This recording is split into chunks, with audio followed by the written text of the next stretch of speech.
자, 여러분 반갑습니다. 2023 지방직 공무원 구급 한국사 잘 치셨습니까? 여러분, 제가 이제 총평은 우리 박무각 공무원 홈페이지에 올라갑니다. 네, 좀 늦게 올려드렸는데 왜냐면 제가 이제 저희 아내도 박무각 공무원 강의를 들었었고요. 지방직 시험을 동두천으로 치러 갔었습니다. 물론 이제 국가직 고용노동부 시험을 필기를 합격했는데 지방직도 한번 원서를 넣었기 때문에 치러 갔고, 제가 이제 운전사 역할을 하러 동두천에 갔었어요. 그래서 거기서 맛있는 것도 먹고 왔는데, 그래서 돌아왔고 이제 해설 강의를 오늘 좀 촬영하고 오늘 저녁 때 총평도 적어서 돌리겠습니다. 물론 이제 시험지 분석은 다 했고요. 많은 수험생들과 소통도 해봤습니다. 간단하게 구두로 총평을 드리자면, 이번 시험은 확실히 말씀드리는데 작년 지방직보다는 쉬웠어요. 다만 일부 수험생들이 느끼기에는 작년 지방직보다 어려웠어요. 다만 일부 수험생들이 느끼기에는 작년 지방직보다 쉽다고 느낄 수도 있었을 거예요. 왜냐하면 전체적인 문제의 난이도는 작년 지방직보다는 분명히 전반적으로는 어려웠습니다. 근데 작년 지방직 같은 경우는 너무 쉬운 문제와 약간의 킬러성 문제들이 한두 문제 섞여 있었는데, 올해 지방직 문제는 그냥 골고루 약간 수준 있게 문제들이 좀 배열되어 있는 느낌이었거든요. 아주 쉬운 문제 몇 개랑. 그래서 뭐 학생들마다 체감하는 난이도는 좀 다를 수도 있었을 것이다 라고 말씀드릴 수 있겠고요. 기분 좋았던 것은 많은 수험생분들이 또 카톡이나 문자로 저한테 100점을 받았다 라고 연락을 주셨어요. 그래서 기뻤고, 제일 특이했던 수험생 한 분은 이론 수업만 딱 2달 들으셨는데 그냥 100점을 받으셨더라고요. 물론 이제 안타까운 분들도 있었습니다. 이론도 듣고 기출도 듣고 모의고사까지 다 끝내신 분인데도 한 2-3개 정도 틀리셔가지고 좀 아쉬워하는 분들도 있었습니다. 물론 그러나 여러분 절대 좌절하지 마십시오. 한국사가 100점이 안 나왔어도 아마 여러분들은 분명히 다른 과목에서 좋은 점수를 받으셨을 거고요. 합격하셨을 거예요. 물론 모든 100점을 받은 분들은 다 여러분들의 공이고요. 만약에 여러분들이 한국사 점수가 100점을 목표로 했는데 저희 공부를 저와 함께 공부하셨는데도 85점이나 80점밖에 안 나오셨다면 그건 다 제 책임입니다.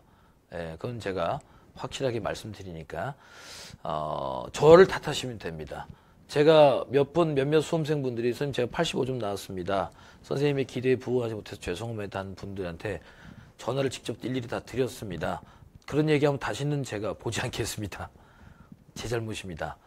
그리고 100점 받은 분들한테 이렇게 말씀드렸습니다. 선생님 덕분입니다. 너무 감사합니다. 그래서 무슨 헛소리입니까?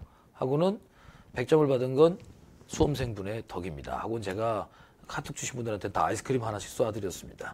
그리고 얘기했습니다. 수강 후기 좀 올리라고. 네, 뇌물공세. 농담이고요. 여러분들 하여간 다들 고생 많으셨고요. 네, 분명히 다들 합격하시리라고 저는 믿어 의심치 않습니다.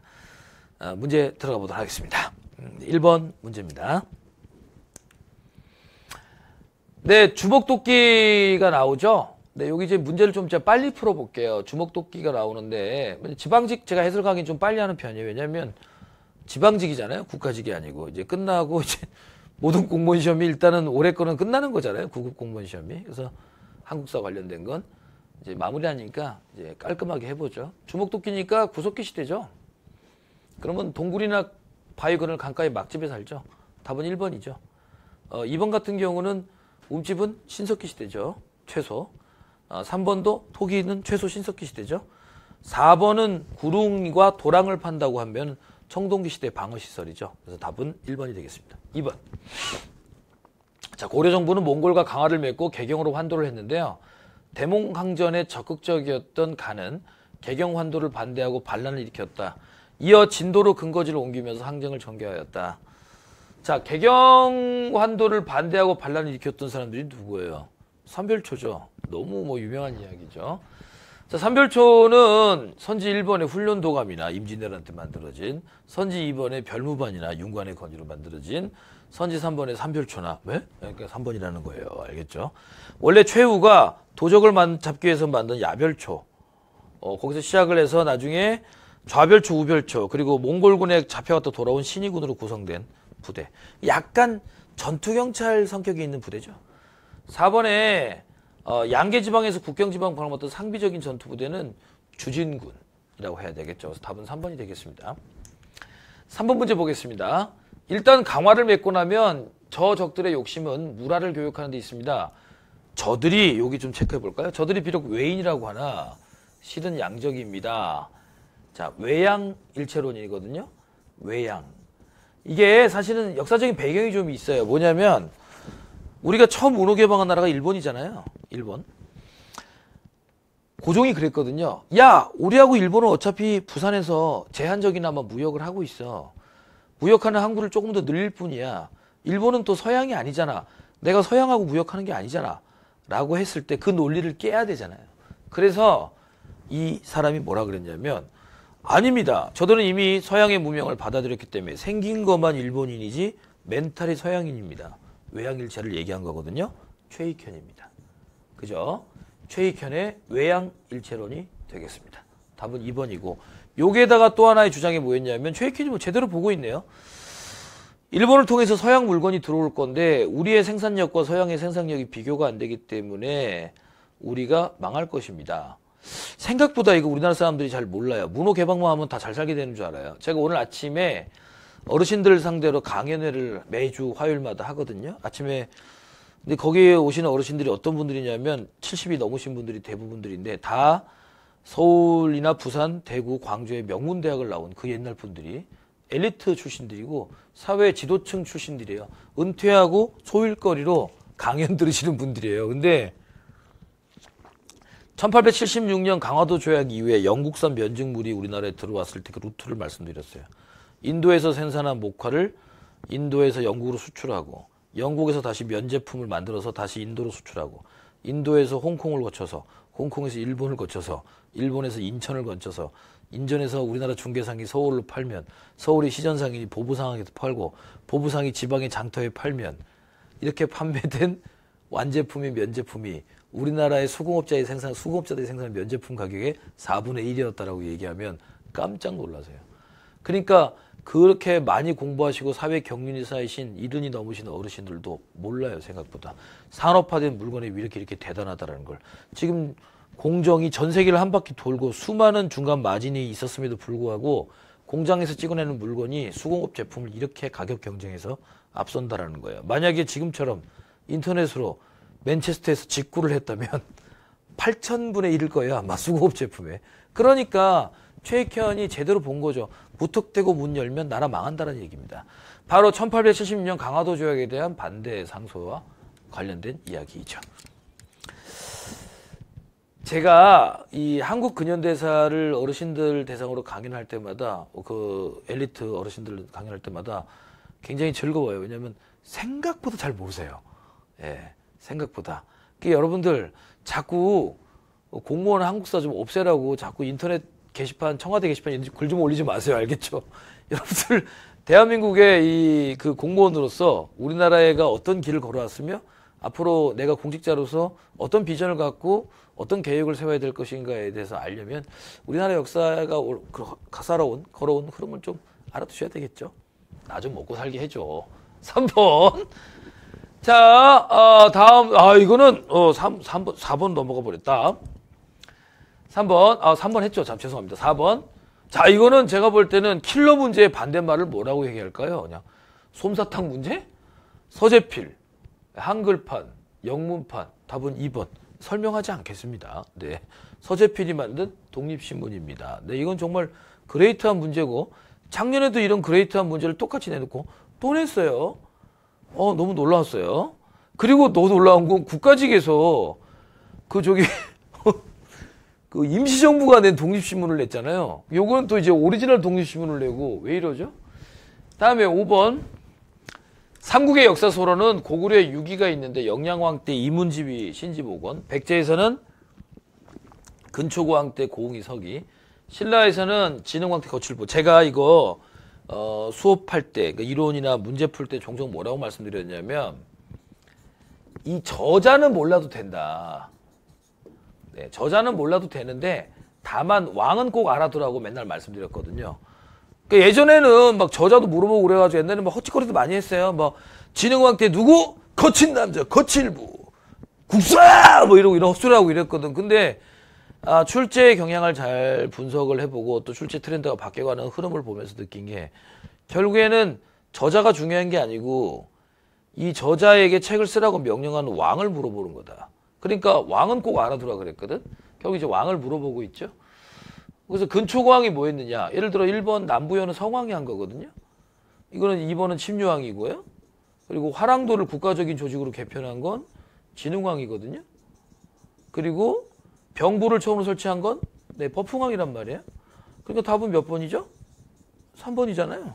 네. 다시 한번 말씀드릴게요. 삼국시대 역사책은 저자보다 역사책을 편찬하게 시킨 왕을 기억하시면 되겠습니다. 아시겠죠? 자, 좋아요. 다음 문제 6번입니다. 다음 문화재와 이를 통해 알 수 있는 내용 연결 옳지 않은 거.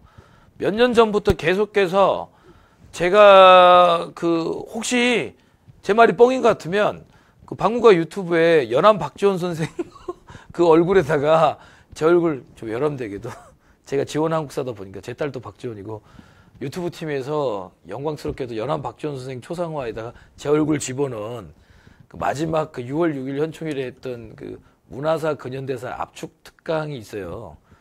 수염도 넣어놓으셨더라고요. 그래서 수험생들이 채팅창에다가 수염 킹 받네 막 이렇게 올려놓으셨더라고요. 그런데 제가 넣은 거 아니에요, 여러분들. 저 그런 기술이 없어요. 그런데 거기서 제가 뭐라고 말씀드렸냐면 물론 그전에도 여러 번 말씀드렸는데 마지막에 학생들이 들을 때 집중력이 올라가잖아요. 그래서 그때 얘기 꼭 전달해 드렸거든. 자, 문화사 문제를 요런 형태, 지금 이제 6번 같은 문제는 꼭 하나 던진다. 그러니까 제가 볼 땐 성의 없는 문제, 성의 없는데 출제자분들이 이렇게 문제를 내는 의도는 알겠어요. 그러니까 그 광대한 문화사를 뭐 하나만 콕 집어서 내기에는 너무 좀 지엽적인 느낌도 들고 좀 아깝기도 하고 그러잖아요. 그리고 어쩔 수 없이 전에 봉정사 극락전, 성불사 응진전 문제, 그 문제도 그렇고 그냥 선지 4개 다 던지는 거예요. 던져가지고 간단하게 물어본 거죠. 그래서 제가 뭐라 그랬어요. 문화사는 얕고 넓게 하는 게 중요하다. 얕고 넓게 하는 게 중요하다. 예를 들어 그동안 최근에 도자기가 나온 적이 별로 없어요. 상감청자는 무신집권기 때 유행했고 원간석기 때는 청자가 유행하지 못했다. 이런 식의 이런 것도 있잖아요. 고사관수도는 15세기고 사군자도는 16세기다. 이런 것들이 안 나왔다 해서 소홀하게 생각하지 말고 얕고 넓게 알아라라고 맨날 얘기했거든요. 앞으로도 이런 문제 계속 나올 거예요. 그러니까 지금 이 해설 강의를 듣는 분들 중에 지방직 사실상 합격 점수인데 그냥 재미삼아 듣는 분들은 웃으면서 들으시면 되지만 좀 아쉽게도 내년을 기약하는 분들이거나 이제 재미삼아 이제 한 공부 몇 달 했는데 지방직 풀으신 분들은 반드시 제 말씀대로 좀 공부를 해두셨으면 좋겠어요. 얕고 넓게. 자, 사택지적비는요. 백제가 이건 무조건 백제의 대자평이었던 대귀족이었던 사택지적이 인생이 덧없음을 한탄한 내용을 담은 거예요. 제가 지지난주에 부여 가서 오랜만에 다시 보고 왔어요. 네, 도교와 관련된 이야기예요. 도가와 관련된 이야기. 백제가 영산강 유역까지 영역을 확장했다는 걸 보여주는 건 뭘까요? 이거는 사실 이런 식의 선지를 제가 예전엔 모의고사에서 의욕적으로 몇 번 답이 아닌 거로 냈다가 전 회사에서 수험생들한테 막 욕먹었던 기억이 나는데 원래 영산강 유역이 전라남도에 있는 강이에요. 이건 이제 그냥 쓰지도 말고 듣기만 하세요. 거기가요 5세기 초반까지는 동무덤이 나타나요. 그러니까 백제가 실제로 이 지역을 직접 지배하진 않았다는 거. 동무덤은 마한의 무덤 양식이거든요. 근데 백제의 무덤은 돌무지 무덤, 그 다음에 굴식돌방 무덤이잖아요. 그런데 5세기 후반이 되어서야 전라남도 지역에서도 굴식돌방 무덤이 나타나요. 즉 백제가 전라남도 지역을 직접 지배하기 시작한 건 5세기 후반부터라는 걸 보여주는 거예요. 영산강이 전라남도 나주 지역의 강이거든요. 그 얘기인데 굉장히 상당히 전문적인 이야기고요. 근데 제가 볼 때는 언젠가 한 번은 선지로 또 한 번 나올 거예요. 다음번에는 정답 선지로. 제가 한번 간단히 정리를 해드리면 백제가 영산강 유역까지 영역을 확장하였다는 걸 고고학적으로 설명하는 수준까지는 안 나오겠지만 이게 언제다? 5세기 후반. 꽁 대신 닭 정도로 해볼까요? 백제가 5세기 후반에 중반에 한강 유역을 상실하잖아요. 예, 그거에 대한 대응으로 5세기 후반을 합치지 말고 좀 더 아마 시험 문제에서는 좀 더 명확하게 문제를 낼 거니까 6세기라고 합시다. 그냥. 고고학적으로는 5세기 후반이 맞아야 돼. 시험적으로는 6세기 초반에 이렇게 했다. 혹은 5세기 후반 요 정도로 이해하시면 되겠습니다. 아시겠죠? 자, 고대사에 대해서는 여러분들 뭐 이제 모든 한국사 선생님들이 그래요. 뭐 각자 더 잘 아는 부분이고 좀 더 모르는 부분이 있어요. 어떻게 이 광대한 한국사를 다 균일하게 다 잘할 수 있겠어요. 서로 잘하는 부분, 강한 부분이 있고 약한 부분이 있죠.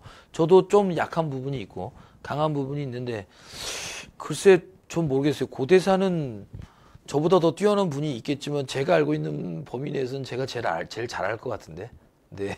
제가 공부를 정말 많이 했고 오래 했고 지금도 하고 있고 열심히 했거든요. 그래서 고고학도 오랫동안 했고 실제 고고학 연구소에도 있었고 해서 고대사는 제가 좀 많이 알고 좀 조예가 있는데 이게 이 부분에 대해서도 워낙 고대사에서는 중요한 주제거든요. 그래서 언젠가는 한번 언급될 거라고 생각하고는 있었어요. 그다음에 2번 임신서기석은 뭐 워낙 유명한 주제죠. 화랑들이 열심히 유교 공부를 하겠다는 결의를 딴 거죠. 그리고 제가 임신서기석에 대해서는 출제될 수 있는 스타일이 유교 가지고 물어볼 수도 있지만 또 하나가 뭐냐면 이걸 던져놓고 화랑을 물어보는 도구로 낼 수도 있다고 얘기했었어요. 네. 맨날 이거 얘기하면서 맨날 웃었잖아요. 뭐냐면 임신서기석에 나오는 젊은이들이 화랑이라는 근거는 없어요. 근데 유교 공부한다고 하니까 아마 화랑일 거라고 추정하는 건데 척보문 삼천리니까 화랑일 확률은 거의 99.9999999%긴 하지만 뭐 이런 거죠. 자, 제가 얼굴이 안 보인다고 치고 여러분들 보세요. 저를 모른다고 치고 제 얼굴이 안 보이는데 여러분 안녕하세요. 박균입니다 하면 제가 남자일 거라고 추정할 수 있죠. 뭐 그런 것처럼 돼서 문제를 내는 거거든요, 이게. 글쎄 좀 그런데 어찌됐든 그래서 화랑을 물어보는 문제로 낼 수도 있어요. 다음에 충주 고구려비는 뭐 당연히 남한강 유역까지 진출한 걸 보여주는 근거고 이비석이 최근에 논쟁 중이죠. 앞으로 확정되기까지는 한 2, 3년 더 걸릴 것 같아요.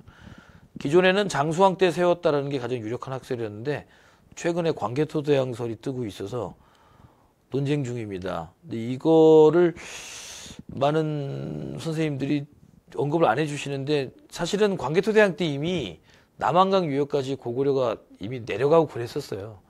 이게 우리가 생각한 것처럼 남한강 유역이 처음 내려간 게 장수왕 때가 아니거든요. 나중에 이거는 또 우리가 지금 이제 얘기할 성격의 것은 아닌 것 같지만 그래서 요건 좀 말씀드릴게요. 혹시 이런 현재 학계의 논쟁거리를 던져놓고 그걸 가지고 충주 고구려를 물어보더라도 당황하지 마세요. 답은 아직 안 나와 있는데 장수왕 때 지은 비석이라는 학설에 대해서 이의 제기가 있었고 광개토대왕설과 장수왕설이 현재 대립하고 있습니다. 다음에 4번 호명 그릇. 네, 이거는 뭐 장수왕 때 만든 그릇인데 신라의 수도인 경주 호우총에서 발견된 그릇인데 신라의 수도에서 고구려 광개토대왕의 명문이 새겨진 그릇이 나왔다는 건 신라가 여기 나온 것처럼 고구려 꼬봉이라는 소리예요. 네, 그걸 보여주는 그릇이죠. 답은 어찌됐든 그래서 1번입니다. 7번 가보겠습니다. 미출친 곽재우.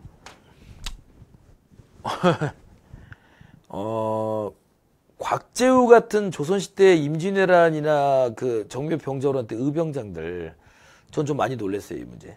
그러니까 의병장을 낼 수도 있죠.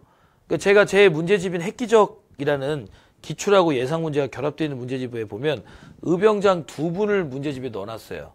기출에서는 쉽게 잘 안 나오기 때문에 걔 기출 문제집에는 보시면 알겠지만 이것처럼 전형적인 기출용의 문제가 아닌 문제들이 나오거든요. 그래서 기출 문제가 아닌 것들을 2개 넣어놨는데 임진왜란 파트에서 거기서도 거의 모든 파트마다 이렇게 넣어놓은 게 있어요. 그 중에 하나가 여기에서 곽재우 장군하고 사명대사 2분의 문제를 넣어놨었거든요. 네.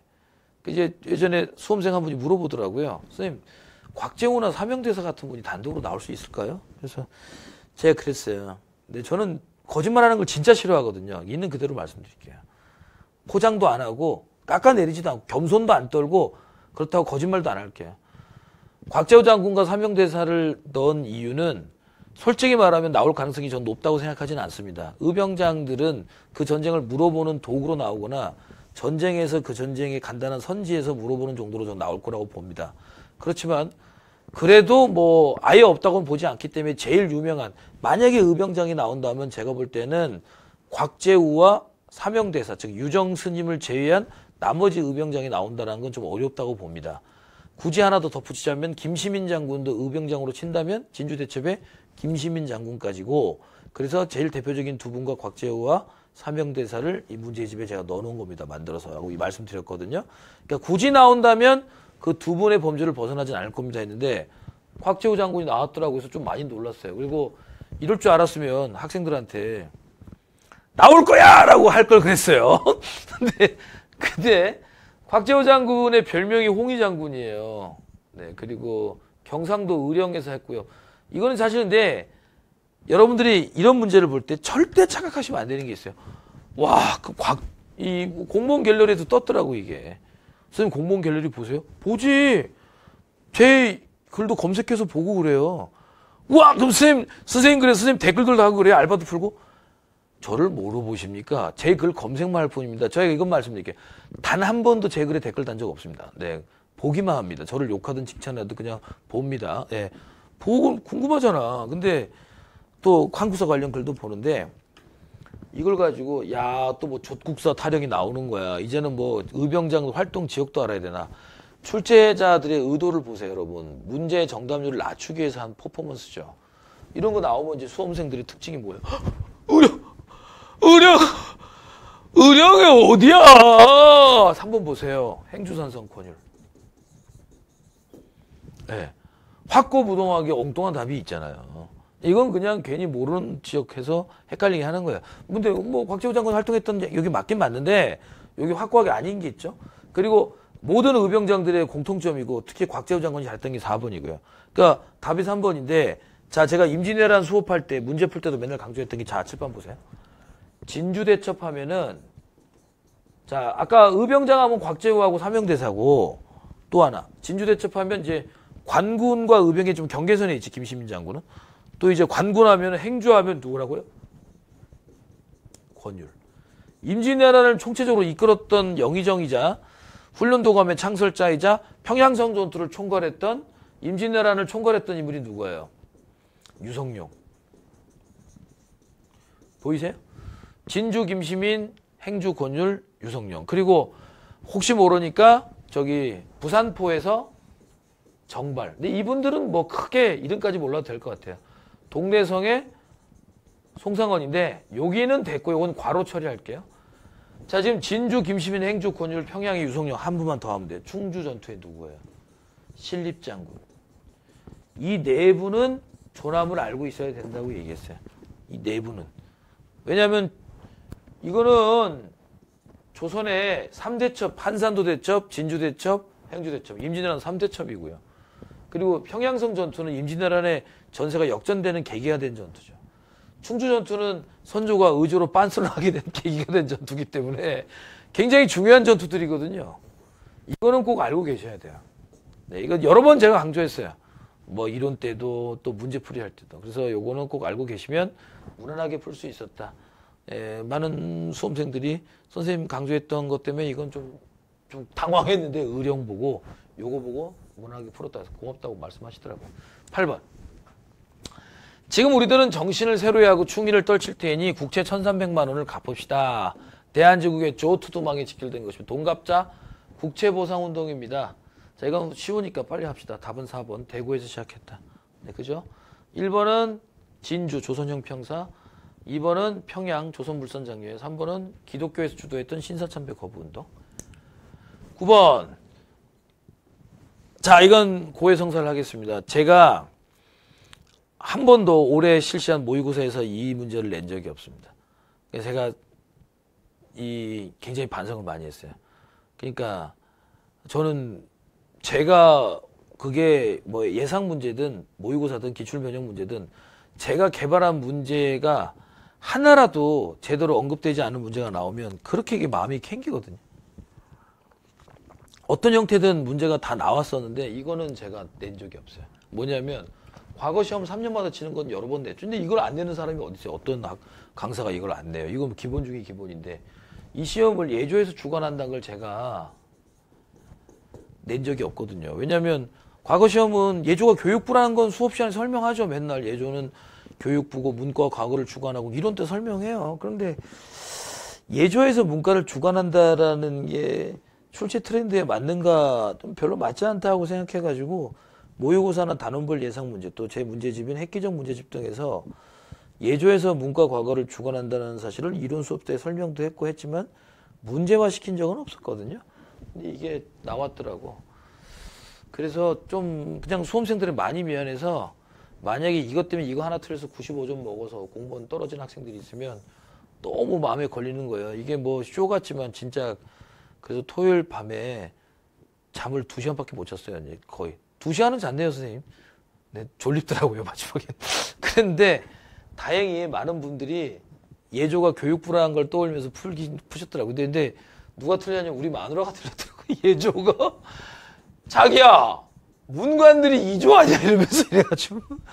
아니, 저기 무관들 빼고는 다 문관이니까 그 예조건 형조건 다 문관이지. 문관인데 교육부가 예조니까. 근데 여러분 수험생들은 제가 드리고 싶은 말씀이 이거예요. 수험생들은 아무리 이론에서 길게 수업을 듣고 했어도 강사가 문제화된 문제를 보여줘서 연습을 시켜줘야만 자기있게 돼요. 자기있게 돼요. 그래서 문제를 제가 늘 강조하는 거거든. 다양한 형태의 문제를 많이 만나봐야 된다. 쓸데없는 지엽적인 문제 말고 얕고 넓게 그리고 창의적이고 다양한 문제를 기출문제만 봐가지고는 절대 100점 안 나와요. 다른 회사에 계신 선배님이시지만 인격적으로는 참 존경하는 선배님인데 문제풀이 방법에 대해서는 좀 제가 존중을 못 해드리는 선배님인데 이분이 맨날 그러잖아요. 어차피 모의고사 다 기출 변형한 기다. 기출만 봐라. 이거 언제 나왔는데? 무슨 기출 문제인데 이거? 아 그잖아요. 이거 옛날 찾아보면 나오죠. 옛날에 찾아보면. 뭐 그러면 뭐 무슨 박정희 정권 때 기출까지 들어갈 거야? 그러니까 내 얘기는 뭐냐면 그리고 옛날 안중근 문제는 어떻게 하고 작년에 그거는 의미 없는 이야기예요. 예, 그런 또 기출에 안 나왔던 사료들이 매년 새롭게 나오고 있는데 의미 없는 말씀이고 그래서 강사들이 계속 문제를 개발하고 자기 손으로 직접 문제를 만들어서 제시를 해야 되는데 제가 이건 너무 좀 안일하게 생각했던 측면이 있고 오늘 이 자리를 빌려서 진심으로 정말 사과 말씀드립니다. 쇼 아니고 진짜로요. 혹시라도 제 수강생 중에 이 부분을 좀 제가 문제로 못 접근시켜드려서 틀린 분이 있다면 전부 제 잘못입니다. 근데 이제 다행히 대부분의 분들은 그래도 교육부라는 생각으로 제가 수업 시간에 교육부라고 말씀드린 걸로 인해서 문과 과거도 수업 시간에 말씀 안 드린 건 아니에요. 문제화를 안 했을 뿐이지 맞추긴 하셨는데 그런 거는 안 돼요. 문제를 더 접근해 보셔야 되는데 죄송합니다. 아무튼 10번 자 이게 뭐 토지개혁에 대한 설명이 나오는데 이 토지개혁뿐만 아니라 여기 보면 좌우 합작으로 정부를 세우자 그러고 또 입법기구를 하자 그러고 이게 무슨 얘기예요? 그러니까 앞으로 세워질 정부가 이런 식으로 세워져야 된다. 좌우 합작을 하자. 토지개혁도 이렇게 해야 된다. 그러니까 이게 그 유명한 좌우 합작 7원칙이에요. 아시겠죠? 좌우 합작 7원칙이 발표되고 난 이후의 일을 물어보는 거예요. 자, 여러분 제가 미군정기는 무조건 순서 맞추기가 나온다 그랬어요. 그러니까 이거는 그게 수능이건 한국사 능력 검정 시험이건 공무원 한국사건 간에 미군정기는요. 물어보는 게 두 개예요. 하나는 미군정기의 순서. 또 하나는 미군정기 주요 인물들. 주요 인물이라고 하면 이승만, 김구, 빅2. 거기다가 김규식, 안재홍, 여운형. 김규식, 안재홍, 여운형. 뭐 더 가면 김성수까지 갈 수도 있겠지만 김규식, 안재홍, 여운형. 이승만, 김구, 조소왕. 이승만, 김구, 여운형까지가 빅3 정도라고 볼 수 있고 김규식까지 빅4. 그리고 안재홍, 조소왕. 이런 분들 정도를 물어보는 문제를 내든가 아니면 미군정기 순서. 왜 미군정기의 순서가 중요하냐면 여러분 대한민국이 겪고 있는 최고의 구조적인 모순이 뭐죠? 이러면 이제 자본주의 모순이요. 그건 대한민국만 겪는 모순은 아니잖아요.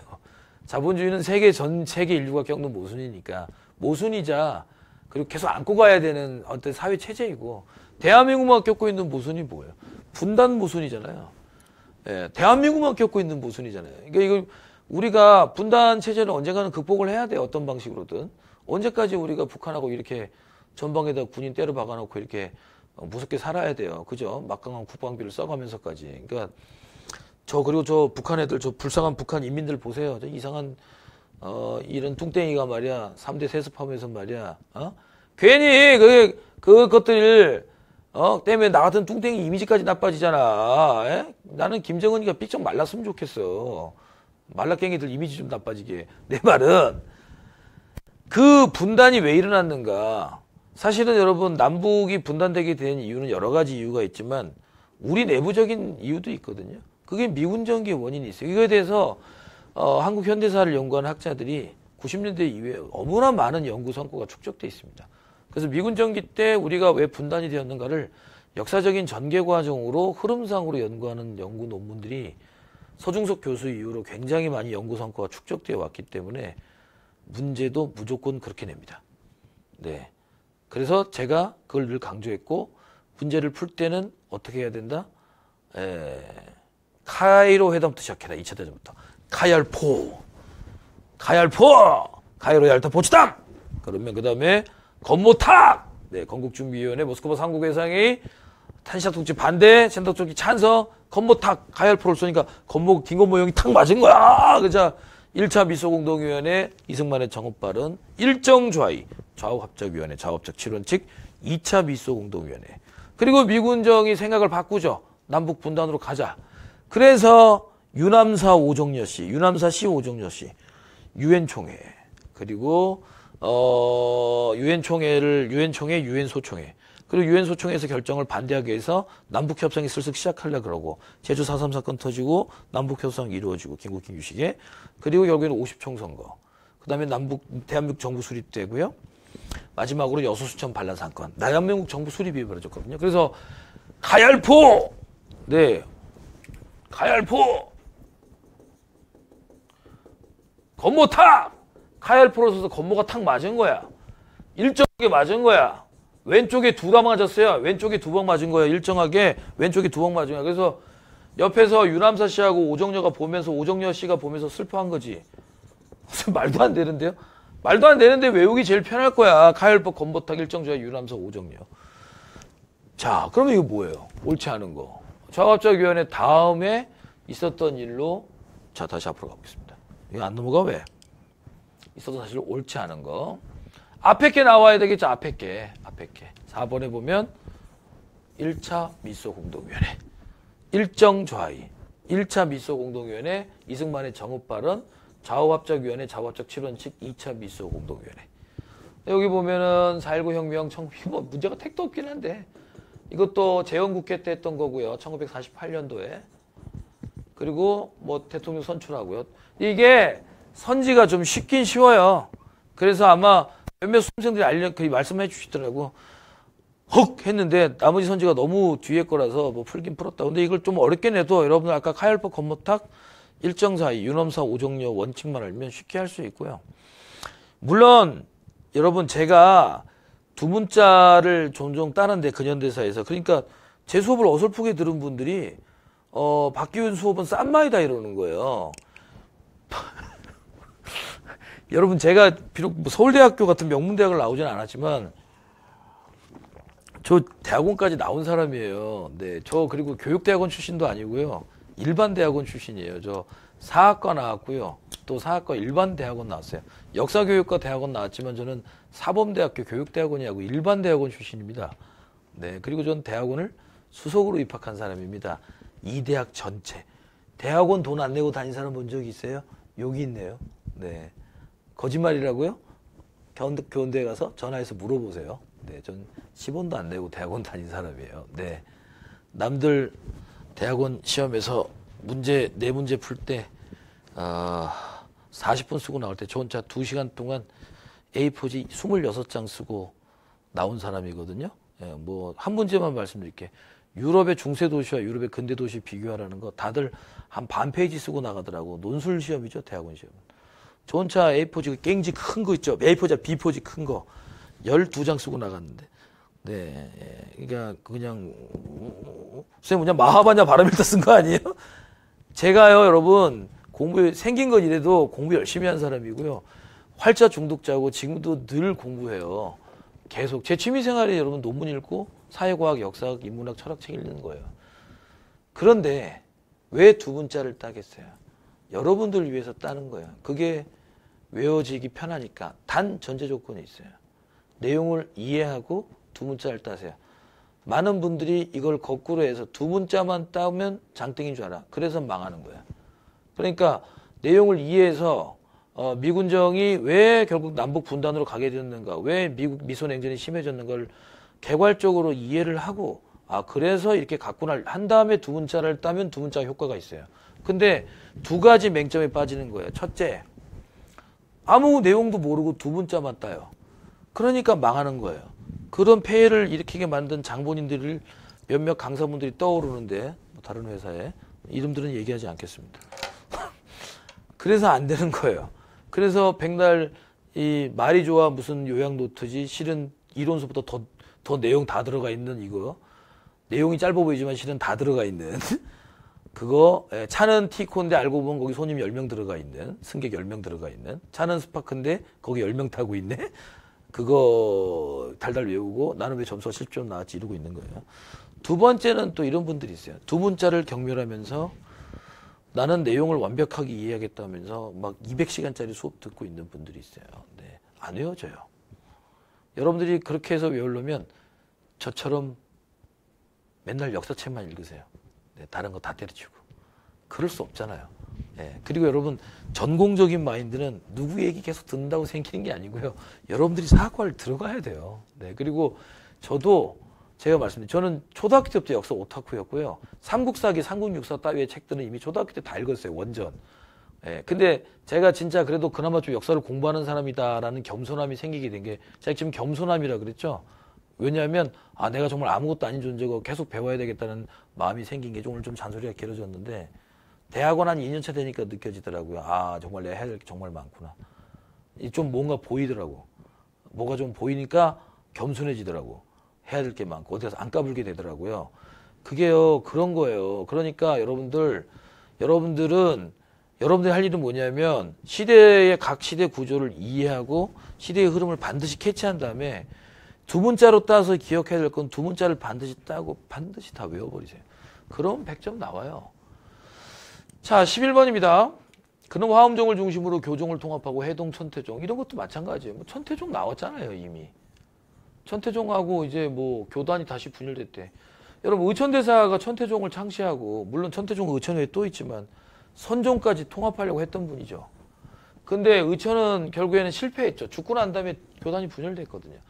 이걸 제가 이론 수업 때 왜 의천의 통합 시도가 실패할 수밖에 없었는가는 길게 말씀드렸어요. 다만 이제 시험적으로 좀 더 좁게 접근해 보면, 아무튼 의천의 시도는 실패했어요. 의천의 교리 중에 핵심이 뭐냐면 이론적인 교리 공부와 실천적인 수행, 관을 아울러 겸수 주장하였다. 답은 1번이고. 참선, 독경, 노동. 이거는 진울선사께서 주장하신 수선사 결사를 말하는 거죠.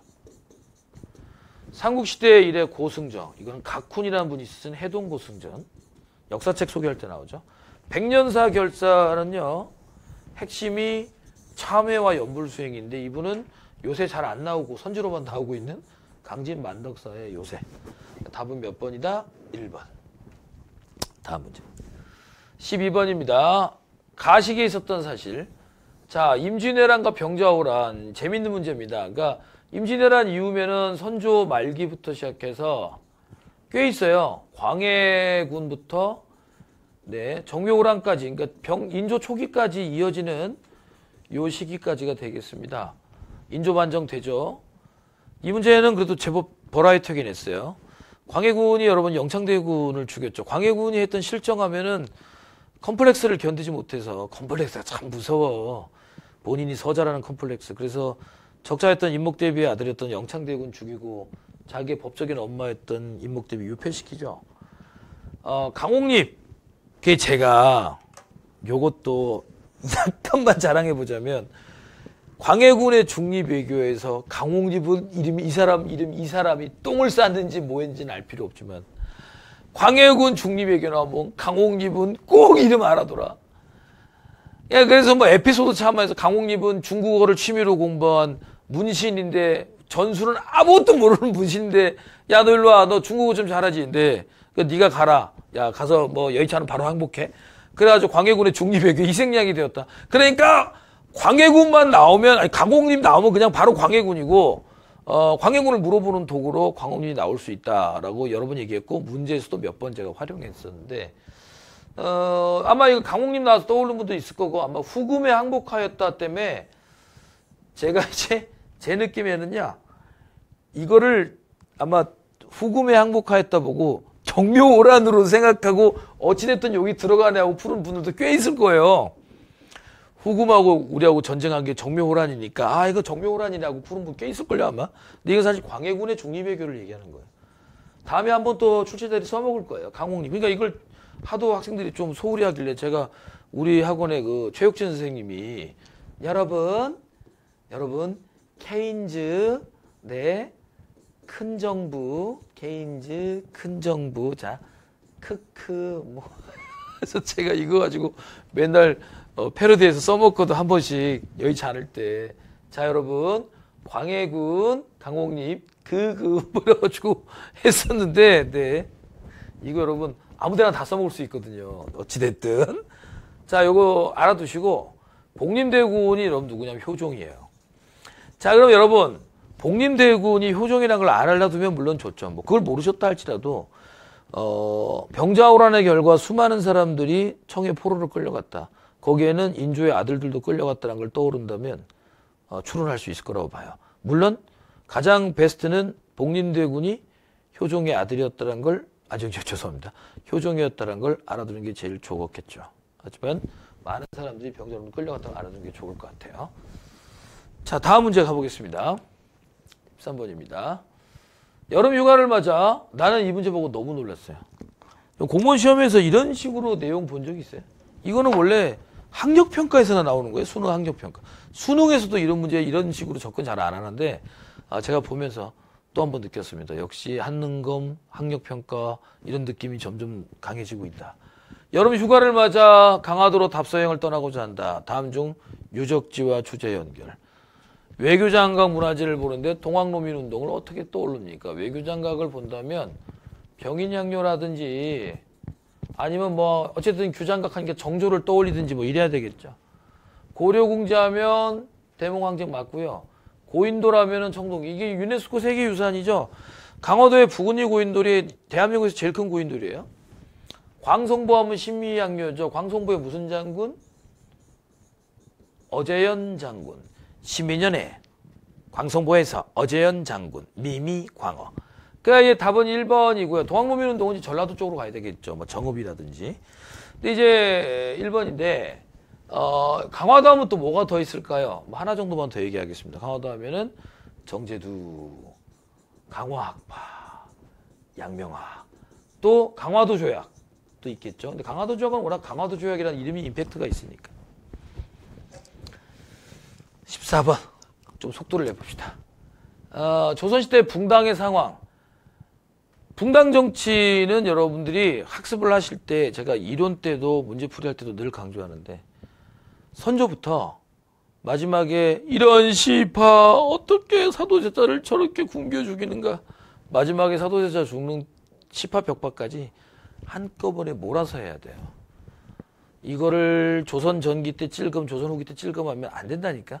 그리고 반드시 학파랑 엮어서 해야 돼요. 이게 막 통합형으로 낼 때도 있어요. 이번 국가지계에서 여러분 예송농정 보여주고 앞뒤 붕당 때 전시대 후시대의 학파 같이 물어보잖아요. 그래서 한꺼번에 몰아서 중요한 결론들만 딱딱 알면서 그 맥락을 이해하면 모든 문제를 다 풀 수 있습니다. 이게 헷갈릴 것도 없는 게 선조 때 사림이 동인과 서인. 네. 광해군 때 북인 집권, 인조 때 뭔 남인이 얼어 죽을. 무조건 서인 정권이죠. 남인이 정권을 잡은 적이 언제 있을까요? 뭐 정확하게 해볼게요. 예, 현종 후반기부터 숙종 초기. 네. 한 번 하고 또 숙종 중기? 중기도 아니야. 이거 사실 초기인데. 이때 한 번. 있죠? 남경석이 남갑서. 그래서 이거 안 되겠다. 그냥 넘어가면 안 되니까 해볼게요. 숙종 때를 가봅시다. 처음에 남인이 정권을 잡고 있었는데 경신왕국 터지면서 남인 작살나죠. 그 다음에 서인이 정권을 잡았고 이 결과 여기 선지 4번처럼 서인이 노론과 소론으로 쪼개졌는데 그 다음에 기사왕국으로 송시열 죽고 누가 그 정권을 잡아요? 남인이 정권을 잡았죠. 그 다음에 다시 갑술한국으로 서인이 정권을 잡았죠. 선생님 노론소론 중에 누가 잡은 거예요? 노론소론은 지들끼리 싸우는데 남인하고 싸울 때만큼 똘똘 뭉쳐 무조건. 예를 들어 국민의힘과 민주당 내에도 뭐 비이재명 뭐 친이재명이 있고 국민의힘에서도 친윤석열 비윤석열이 있지만 상대당하고 싸울 땐 똘똘 뭉치는 것처럼 뭐 그런 거예요. 자, 그런데 여기 보면 남경석이 남갑서잖아요. 남인이 정권 잡은 적이 그때 잠깐 숙종 때 초기에 잠깐 이렇게 있었죠. 그래서 답은 어찌됐든 3번입니다. 인조반정 때부터 시작해서 서인과 남인의 공존이 이루어졌다고 하지만 인조효정 때 지속적으로 붕당은 계속 서인이 정권을 잡았어요. 남인은 뭐 개평 좀 받은 수준이야. 네. 다음. 조선 세종 때 있어서는 사실 옳지 않은 거 갑인자, 내 식자판에 글자를 조립하는 방식이죠. 내가 태종 때 개미자, 조선시대 인쇄술 중에 딱 두 자만 꼭 기억해라. 태종 때 개미자, 세종대왕 때 갑인자, 특히 세종대왕 때 갑인자. 이거는 인쇄의 혁명이다. 글자를 꾹꾹 끼워 넣는 방식으로서 인쇄의 속도를 몇십 배 발전시킨 거다. 몇백 번 얘기했어요. 화통도감이 왜 나오냐고. 자, 여러분 보세요. 자, 제가 이거 마지막 문화사 압축할 때도 한번 말씀드렸고 문제풀이 할 때 여러 번 말씀드렸는데 자, 여기 우왕이 있어요. 고려 우왕이 있습니다. 고려 우왕. 자, 고려 우왕 때 유독 설려발 쳤던 새끼들이 누구냐면 외구 새끼들입니다. 자, 이건 뭐 저의 시그니처 헛소리인데 항상 뭘 하라고요? 그래서 네. 외우세요. 알겠죠? 외우시라고! 외우세요! 아이, 피디님, 왜 우세요? 물론, 오늘 촬영이 좀 길어지고 있죠. 네. 저도 좀 늦게 시작했어요. 선생님, 시간 약속, 아니야! 앞에 세현이 형님도 조금 늦게 끝나셨어. 어찌됐든, 왜 우세요? 왜 우세요? 왜 우세요? 무조건 외구나면 우왕.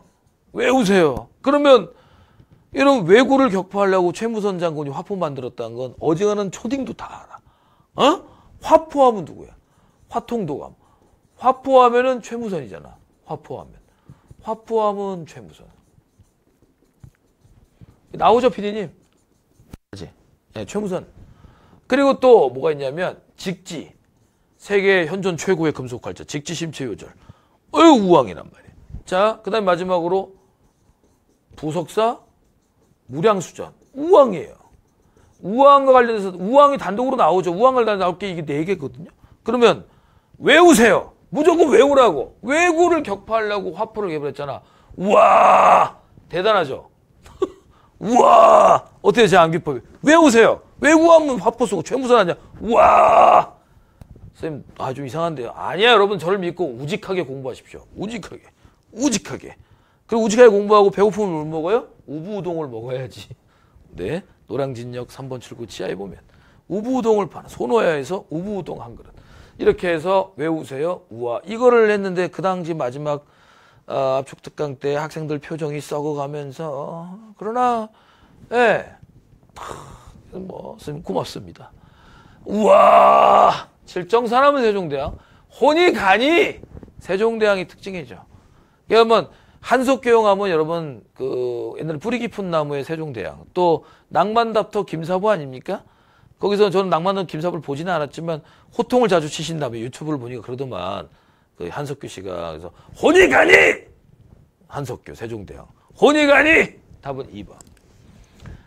다음과 같은 강령 각성 단결 기회주의 일체 부인. 기회주의는 특히 타협적 민족주의자 놈들.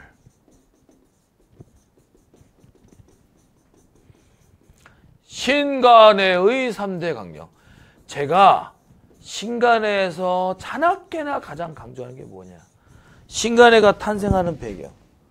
하나. 두 번째는 신간회는 무조건 신간회가 활동하는 기간에 국내에서 있었던 모든 일을 다 도와줬다. 그리고 허구 전날 두 번에 한 번은 맨날 뭐가 나오냐. 광주 학생학일운동. 그러니까 신간회가 뭘 했나요? 물어보면 1927년부터 1931년 사이에 국내에 있었던 모든 일은 신간회가 다 도와줬다. 1930년에 박기훈이 결혼했다. 신간회가 도와준 거예요. 근회하고 신간회는요. 그냥 이렇게 세트로 가서 국내에 있었던 모든 일은 다 신간회가 도와줬다. 옛날에 노무현 대통령이 인기 없었을 때 어땠는 줄 아세요? 당구 치다가 물리잖아요? 그러면 이게 다 노무현 때문이야. 길거리 가다 넘어지잖아요. 이게 다 노무현 때문이야. 뭐 이런 헛소리하고 있거든 사람들이. 이게 이 기간 동안 뭐가 있었잖아. 이게 다 신간의 때문이야. 근데 그럼에도 불구하고 그중에서 어떻게 둘 중에 하나는 뭐다? 광주. 자, 답은 4번. 광주. 또 하나. 60이 맨날 오답으로 나오는데 이건 사실 몇 년 전에도 지방직 또 한 번 나온 적이 있어요. 육신광.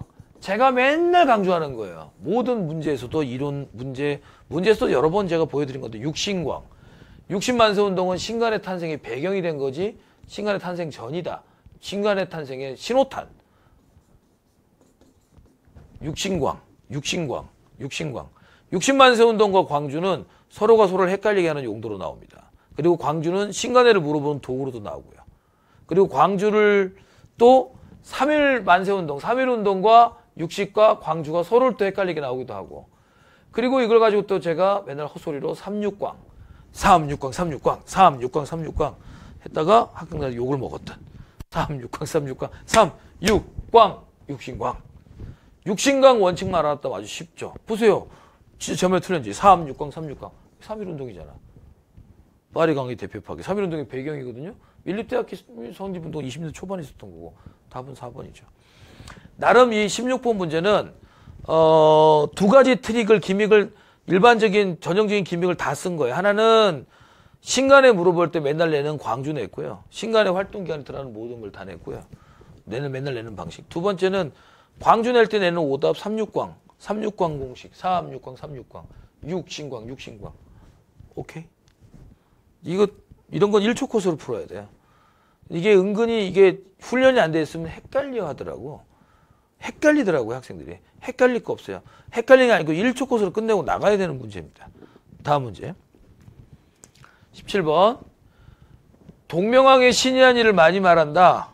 구상국사를 얻어 동명왕 봉기를 보니 그 신기한 사적이 세상에서 얘기하는 것보다 더하였다. 그러나 처음에는 믿지 못하고 귀신이나 환상이라고만 생각하였는데 두세 번 반복하여 읽어서 점점 그 근원에 들어가니 환상이 아닌 성스러움이며 귀신이 아닌 신성한 이야기였다. 동명왕 이야기가 나오죠. 그 동명왕 이야기 이게 구상국사에서 이제 얘기를 좀 접근해야 되는데 삼국사기 나오기 전에 구상국사라는 책이 있었어요. 이 책이 이렇게 접근하면 돼요. 판타스틱한 내용은 많아요. 근데 역사적인 가치가 있는 내용은 너무 부족해요. 그래서 김부식이 사료적 가치가 있는 내용을 중국 사료까지 최대한 규합해서 만든 게 삼국사기예요. 근데 문제는 삼국사기의 또 단점이 뭐냐면 그러면서 판타스틱한 내용을 너무 많이 빼버렸어요. 그래서 그 판타스틱한 내용에 빠져있는 부분들, 구상국사에 있던 내용들을 거의 중에 동명왕 이야기를 다시 수록해서 만든 게 이규보의 동명왕 편이죠. 네. 자, 그 동명왕 이야기를 실었다는 것에서 알 수 있죠. 그러면 자, 여기 재밌는 건 다음 글을 쓴 인물에 대한 설명이에요. 이 글을 쓴 사람은 이규보죠. 그래서 답은 4번. 김부식의 삼국사기에 동명왕의 신현석이 생긴 때에서 평가했다. 그리고 이제 좀 재밌는 건 이 문제는 저는 이게 출제하신 분의 의도를 제가 볼 때 문제를 사료를 선택해 놓고 고민을 하신 것 같아요. 그렇게 어려운 사료가 아닌데 이 사료를 보고 수험생들이 문제 풀기 좀 어렵다고 생각하셨나 봐요. 그래서 거의 뭐 국어 문제처럼 내버렸어요. 이걸 보면 답이 4번이 나오죠. 누군지 모르더라도. 만약에 3번을 고른 분들이 있다면 삼국유사거든요. 3번이. 3번을 고른 분들이 있다면 어떤 역사 문제든 그 사료에서 얘기하지 않는 건 풀면 안 돼요. 지금 분명히 동명왕 얘기하고 있는데 왜 당군 이야기를 거기서 고르세요? 그리고 여러분들 제가 그래서 맨날 이론 수업 때 문제도 강조하는데 제가 주간 하프 모의고사 다음 주부터 또 다시 시작하는데 금요일 저녁마다 할 때도 한번 낸 적이 있어요. 삼국유사가 당군 이야기가 있다고 해서 마치 삼국유사가 무슨 고구려 이야기 잔뜩 싣고 했던 책으로 절대 오해하시면 안 돼요. 삼국유사 내용의 92%는 모두 신라사예요. 단지 이상한 이야기가 많을 뿐인 아주 재밌는 책일 뿐이에요. 알겠죠? 고구려 이야기 거의 없어요. 알겠습니까? 2번은 제왕옥이죠. 1번은 강목체는 성리학이 들어오고 난 뒤의 이야기예요. 최소 사략이나 돼야 돼요. 자, 18번입니다. 무단 통치 때 있었던 사실. 조선 독립동맹은 1942년에 결성됐고요. 참의부 정부 신민부는 232525. 그러니까 20년대 이야기고요. 자, 이건 뭐 오래간만에 나왔는데 무단 통치 때 국내 비밀 결사로 임병찬의 독립의금부와 박상진에 대한 광복회가 있었습니다. 조선혁명군은 1930년대 있었고요. 선생님 갑자기 이렇게 빨리 가세요? PD님이 너무 피곤해 하세요. 노동자의 인권은 소중합니다, 여러분들. 19번. 19번. 차 막힐 시간 돼가고 있고요. 자, 다음 주장을 한면에 대한 설명 옳은 거. 우리 조선의 역사 발전의 전 과정은 가력, 지리적 조건, 인종학적 골상, 문화 형태, 외향적 특징 등 다소의 차이는 인정되더라도 다른 민족, 문화 민족의 역사적 발전 법칙과 구별대하는 독자적인 것이 아니다. 세계사적인 이론론적인 역사 법칙에 의해 다른 민족과 거의 같은 궤도로 발전 과정을 거쳤다. 중요한 말 나옵니다. 그러니까 똑같은 패턴, 이제 역사의 보편성과 법칙성을 강조하죠. 사실 보편성과 법칙성은 같은 말인데,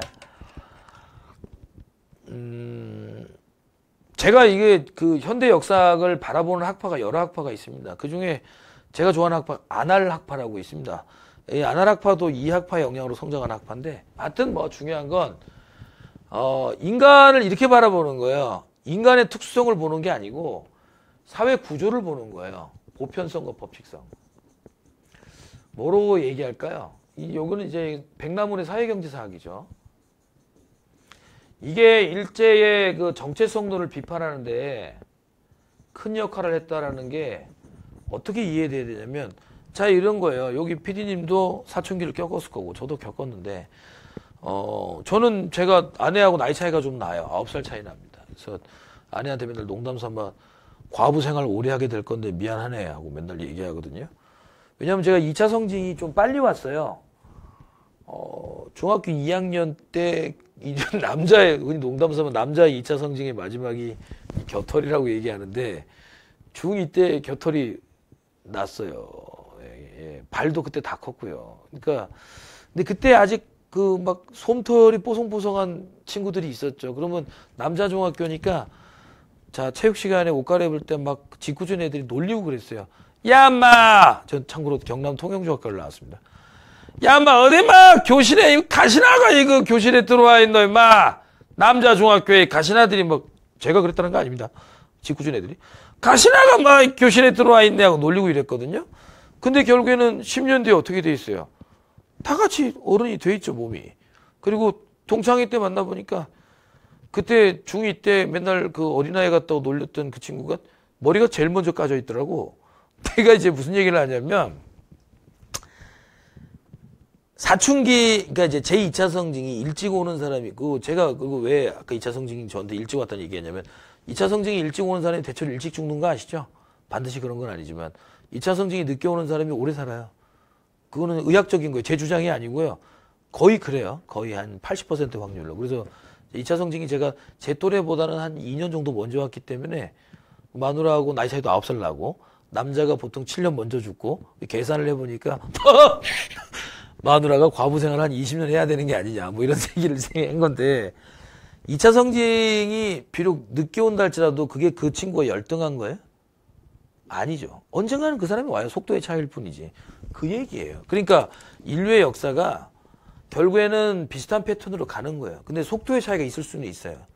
속도의 차이가 있었다고 해서 그 민족이나 그 국가가 열등한 건 아니에요. 예를 들어 스페인이 우월한 화력을 앞세워서 아즈테크 제국과 잉카 제국을 무너뜨렸어요. 아즈테크 제국과 잉카 제국은 기술적 수준이 메소포타미아 문명이나 이집트 문명 수준이었거든요. 그러면 거기 살고 있던 아메리카 선주민들이 스페인인들보다 열등한 거예요? 아니죠. 그들도 만약에 계속해서 문명이 발전됐다면 언젠가는 유럽인들 같은 문명 수준까지 갔겠죠. 그죠? 그들이 무식하고 무능해서 거기까지밖에 못 간 게 아닌 거예요. 그러니까 이거를 강조한 거. 이게 왜 일제의 정체성론을 까는데 가장 중요한 무기가 된지 아시겠죠? 그래서 백나문의 사회경제사학이 일제의 정체성론을 비판하는데 가장 중요한 무기가 되었다. 이거가 어디서 나온 거냐면 마르크스의 유물사관에서 나온 거예요. 마르크스는 인간의 정신력이라든지 인간의 개별적인 특징을 가지고 사회를 파악하는 걸 굉장히 경계했어요.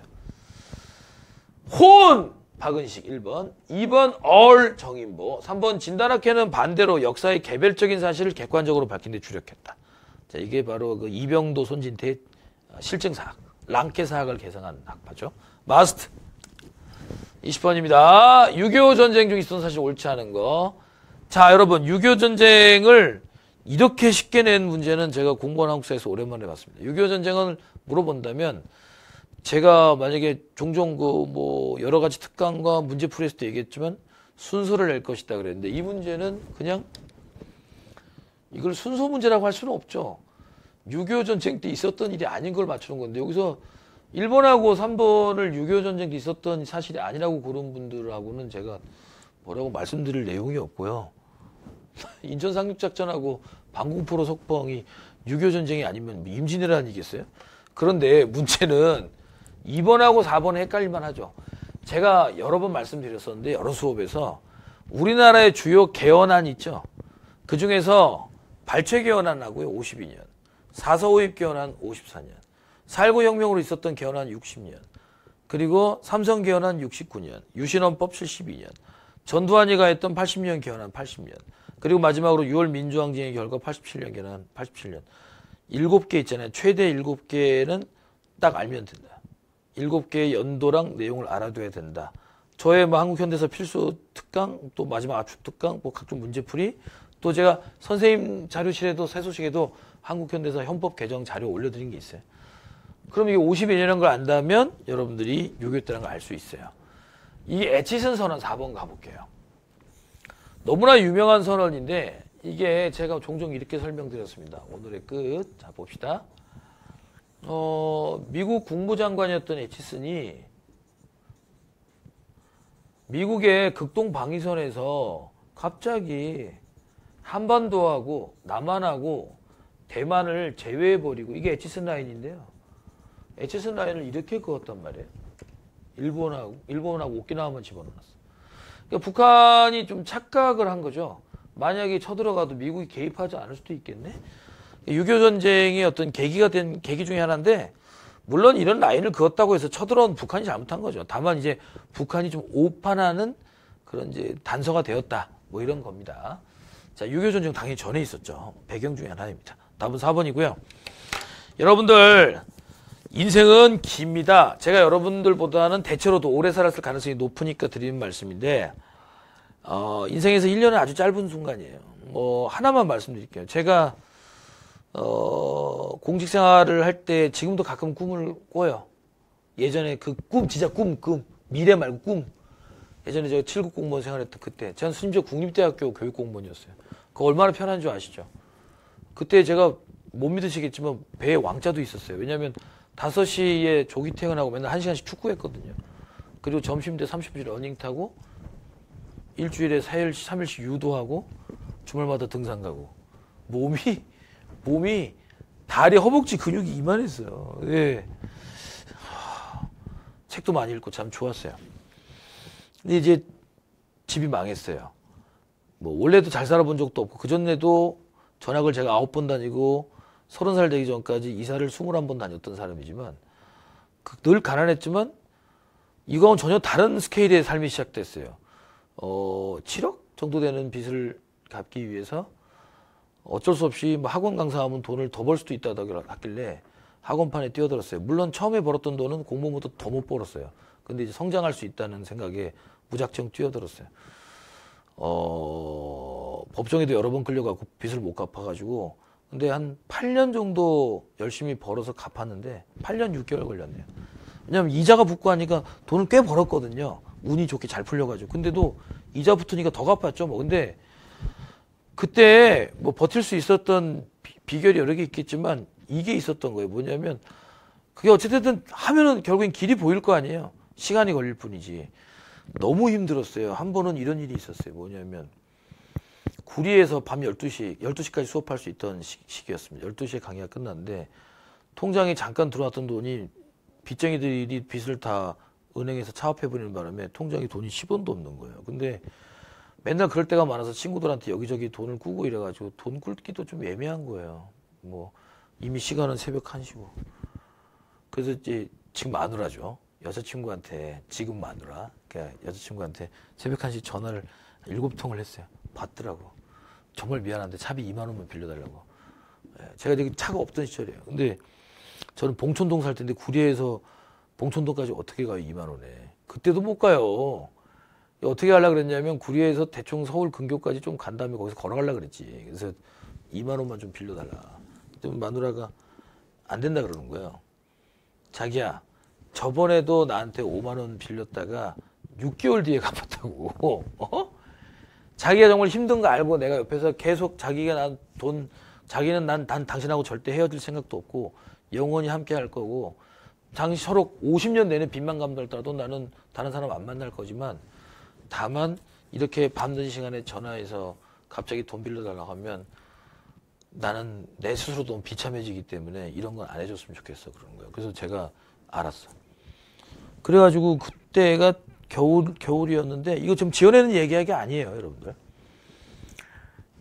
이 영하 한 8도 꽤 추운 날이었는데 그때부터 걷기 시작했어요. 그냥 걸어서 한 7시간 정도 걸어가지고 집에 왔어요. 눈이 펑펑 쏟아지는데 되게 서럽더라고요. 차비도 없어가지고. 근데 제가 그때 여러분 한 달에 얼마 벌 때인 줄 아세요? 학원을 제가 5군데 나갔는데 그때도 못 벌던 시절이 아니에요. 지금부터 한 10년 전인가 13년 전 이야기인데요. 제가 그때도 그래도 800에서 900원 벌던 시절이에요. 근데 그걸 다 갚느라고 돈이 없는 거예요. 기가 막히죠. 일주일 내내 아침에 나와서 밤까지 일만 하는데 돈은 하나도 없고. 네. 근데 또 마지막에 더 골 때리는 건 그래서 너무 비참하고 너무 힘들고 이러는데 걷는데 더 웃긴 건 바지도 맨날 낡은 것만 입고 다니니까 걷다가 이렇게 이러고 있는데 골덴 바지 있잖아요. 그게 갑자기 푹 찢어지면서 여기가 쫙 찢어지는 거예요. 골덴 바지가. 그러면서 이제 내복이 쓱 보이는 거야. 겨울에 추우니까 내복 입고 다니는데 내복이 쓱 보이는 거야. 웃음이 나오더라고. 그래서 갑자기 웃음이 나오니까 갑자기 행복해지더라고. 웃겨가지고. 그리고는 이제 그때 같이 힘들게 살았던 선배랑 둘이서 조그만 봉천동의 어떤 원룸에 같이 살고 있었거든요. 근데 지금 어떻게 됐냐? 저는 뭐 결혼도 했죠. 아까 얘기했던 제 아내랑 여자친구 10년을 연애했죠. 그것 때문에. 뭐 행복하게 살고 있어요. 뭐 부자라고는 할 수는 없지만 뭐 단란하게 잘 살고 있죠. 애도 낳고. 부모님도 제가 조그만 집 하나 구해드려서 근처에 모시고 잘 살고 있고. 그 얘기했던 그 원룸에 살던 그 선배님도 지금 어떤 당인지 말씀드릴 수 없지만 중요한 당의 중요한 정치인으로서 활동하고 계세요. 그러니까 그때 생각해보면 정말 죽고 싶을 때도 많았지만 너무 힘들었거든요. 그런데 다 지나가요. 그러니까 여러분들이 공무원 시험에 혹시 시험을 못 쳐서 떨어졌다고 할지라도 1년, 2년이라는 시간이 긴 인생에 비하면 정말 짧은 시간이에요. 절대 여러분 여기서 포기하시면 안 돼요. 내가 하고 싶은 말이 이거야. 포기하는 것만큼 못난 게 없어요. 알겠죠? 이거 다시는 못하겠으면 포기하고 이제 와서 뭐 할 거예요?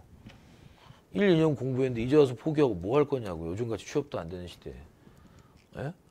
애매하게 인생 살 거예요? 예. 이 시험은요. 제가 그래서 일부러 얘기한 거야. 빚 갚는 것도 똑같거든요. 고통스러운 기간이지만 결국엔 갚으면 갚아지는 거예요. 예. 그 엄청난 돈도 갚아진단 말이에요. 하물며 공무원 시험은 결국에는 붙게 돼 있어요. 네. 붙게 돼 있는 시험이에요. 여러분들이 정신만 바짝 차리고 공부하면. 붙게 돼 있어요. 제가 조금이라도 여러분들 합격에 도움이 되도록 더 저도 노력할 테니까 여러분들 좌절하지 마시고 꼭 더 노력하셔서 내년에 붙으시면 되니까 행복한 마음으로 공부하시면 됩니다. 그리고 올해 잘 치신 분들은 이제 기쁜 마음으로 공직에 나가셔서 국가를 위해서 큰 일꾼이 되시고요. 뒷돈 받아먹지 마시고 잘 하십시오. 네, 수고 많으셨습니다.